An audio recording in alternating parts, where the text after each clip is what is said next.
Bonjour, dans cette vidéo, je vais vous montrer comment on construit les termes d'une suite définie par récurrence.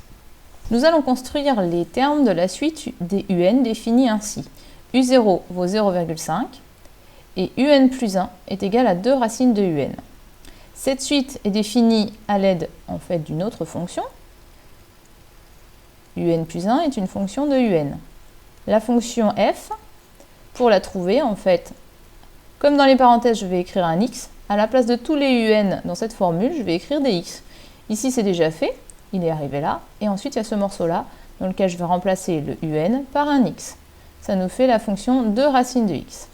Pour construire les termes de la suite UN, on va devoir tracer deux choses sur notre graphique.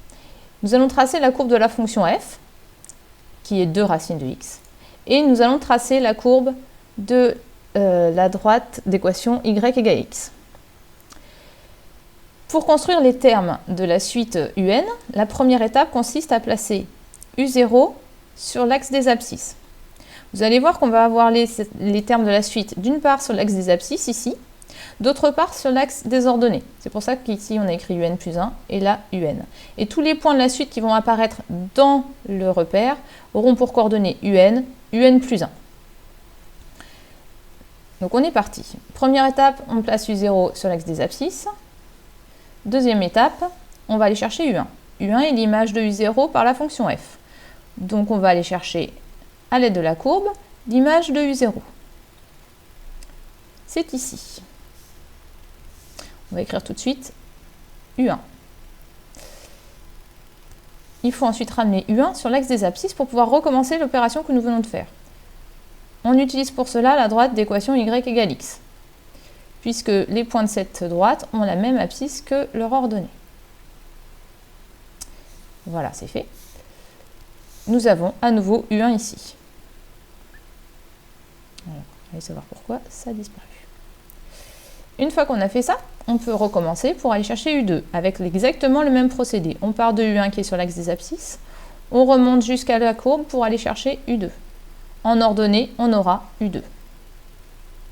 Et pour ramener U2 sur l'axe des abscisses, on repart dans l'autre sens. On retourne sur la droite d'équation y égale x et on redescend. Sur l'axe des abscisses, U2. Et maintenant à deux endroits, sur les abscisses et sur les ordonnées. Pour avoir U3, on recommence. On part de U2 qui est placé sur l'axe des abscisses et on remonte jusqu'à la courbe. Alors assez rapidement, on arrête de tracer les allers-retours aux axes des abscisses et des ordonnées, et rapidement, on ne se contente de tracer les petits escaliers quand on est dans cette situation-là, et d'autres fois, vous avez vu, on peut avoir des formes de toiles d'araignée. Ce type de construction permet d'avoir une bonne idée du sens de variation de la suite.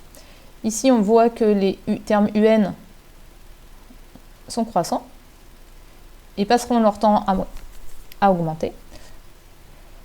Autre chose, on voit qu'ici, il va se passer quelque chose d'intéressant, c'est-à-dire qu'en fait, jamais nos petits escaliers ne pourront dépasser ce point. Les termes de la suite UN sont la suite UN est d'une part croissante, et d'autre part, les termes vont se rapprocher de plus en plus d'ici, donc de 4.